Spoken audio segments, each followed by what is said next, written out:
Hi everybody, you have Tasha Y. Miller here, and today we're going to be talking about how to outline your book.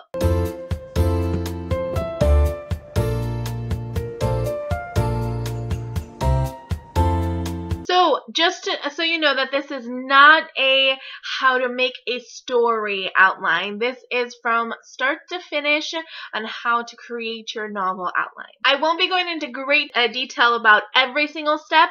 I have made previous videos that will help you with the steps, so I will link all the videos down below. Number one is write down all your ideas. So if you're like me and you have this story just burning inside of you and it needs to come out, just jot down what you think is going to happen from beginning to end. Now, this does not have to be what really happens. I think I've done this like 3 or 4 times for The Smokiest Grave, and it didn't turn out anything like that very first draft. In this stage, you don't have to write a full chapter. You don't have to write dialogue. You don't have to write anything like that. Just write your idea. For The Smokiest Grave, my very first idea was that the world was in a tan curse, and these two people wake up and they're in color and everyone else is tan. They have the same clothes. There's no color everywhere, so they're drawn together, and it's basically the end of the world type of situation. Well, it didn't quite turn out that way at all. It still has some of that in it, but it just didn't go that way at all. So there's a few ways that you can do this. I know that Jenna Morassi loves putting little sticky notes on a board, and you can arrange them. You can put little pieces of paper, the same thing, on the floor and arrange them that way. There's tons of different ways you can do this. I personally just make sentences and then have arrows going down, and the next sentence, arrows going down, next sentence. That just works for me. Now, if I am totally frustrated and it's not working, then I'll cut out the paper and I'll put them on the floor, and I'm like, well, what if this happens first and then this happens next? How is that going to affect everything? And sometimes it works even better. Sometimes you're like, I don't like that idea either. You just got to keep working at it. This stage is just jotting down all of your ideas. Number 2, figuring out the 9 steps of your structure. So I have a previous video of all 9 steps, and I am hooking you up. There is tons of information that you can go. The video will be linked down below, but this is going to help you to where you don't have any plot holes. Outlining is the best thing to do if you have trouble with plot holes. But you start from the hook and go all the way to the ending. And like I said, this you don't have to keep it in chapter form right now. That can be for later. You can do couple sentences for each of them. Step 3, adding on your story. So this is when you will start taking those 1 or 2 sentences that you had and start adding more to them. You want to just add length to them. You want to make them a whole page, a couple of pages, and you want to do that with each step. So you have your story, and then you put your structure in there, and now you're going to add to each and every one of those couple sentences that you have. So for the structure, if you have your hook at the very beginning, then you have your background, then you have your trigger, and it just keeps going and going and going, and you want to add length to them. So this is when you'll start getting a little more into detail, and it'll move on to number 4, where you add some struggle. In the 9 steps, there is a struggle step, but you want to add struggle in everything. It doesn't have to be a huge struggle. In the very beginning, if your hook is some fighting, well, maybe make it to where she almost loses, but then reverses it and kicks some butt. You just want to make it to where your protagonist is not breezing through everything. You want to make the struggle just last and let it go throughout the whole entire book.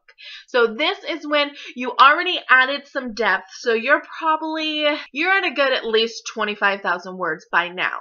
And that's going with every single step with your story. You added on everything, and now you're going to throw in some detail. You're going to start showing, not telling us what's happening, because it's okay to tell while you're doing the first couple steps, but you want to start deleting those telling and let us and show everybody what you're talking about. This is also when you want to start your subplot. You want to throw it in there if you haven't already.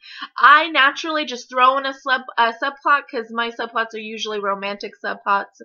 I can't say that, I don't know why. But so you can do any type of subplot. I actually did a video on subplot. Boom, boom. It'll be down there below if you want to check it out. But you also want to add your actual plot. If you haven't already, you should have with your structure. That should have helped. But if you're like, this plot isn't quite as strong as I want to, this is a time where you're going to throw in some more to make it stronger, to give it a lot more action, or to give it a lot more romance. I want some more juicy romance. So whatever type of novel that you are writing, this is when you're going to start just adding more. You're going to start, if you chose to describe your characters, some authors don't, some authors do, this is when you're going to lay on that description. So you're going to start from beginning to end while you're going through it to add everything, because it's going to help with the flow. If you start in the middle, then start at the end, the beginning may not work out very well. You might add something more in the middle, and then you have to go back and delete things or check and see. So just make sure you start from beginning to end when you're doing this process, because it's going to help you a lot. Number 5, adding conversation. Now, this you could have done throughout the book. You could have put just some words, or like, oh, I want them to argue, just put it in there, but hopefully you didn't do the whole entire dialogue, because dialogue itself is something that you should really concentrate as one of your steps. There has been so many authors that have just failed on their dialogue. It just doesn't seem real, and it's like, what's going on here? Why would they say this? This has no purpose. So I did do a video on dialogue. Of course, it'll be down there. Like I said, I've done so many videos for these, so definitely check them out because it's going to help you. So you definitely do not want to put some nonsense in there. Like, how's your day? Oh, how's your day? Let's go eat some dinner. We don't need all that, okay? So this is when you're going to make your dialogue have a purpose. So you don't want to just throw in some information in a dialogue. You want it to actually have a purpose. And then you can choose if you want to do he said, Sally gasped. Or you can actually describe Sally grabbed his hand. Just something like that where it's your choice. It's author's preference. I've seen it happen both ways, and it's okay. Number 6. Repeat, repeat, repeat. Now, if you thought that you just did all these steps and you were done, you are very wrong. You have to repeat at least 3 of these steps several times to actually get your book where you want it. Now, I am not an overwriter. I am an underwriter, so there may be a completely different process for overwriters, but this is how I do it, and this is what I found that really works for me, and I don't always feel so overwhelmed, because I did do my very first novel just didn't work out. I actually finished it, and then reading it through, I just got stuck, and I just didn't do well with this. So my second one that I haven't published yet is The Smokiest Grave, and I found out that these steps really do help me. If I put it in chunks and it's not just thrown all at me, I do so much better with it. So you have to figure out if this is going to help you. I hope it does. But repeat. Especially you want to repeat number 2 and number 3 and number 4. Because the point of writing a book is describing your stuff, describing everything, telling us how people look.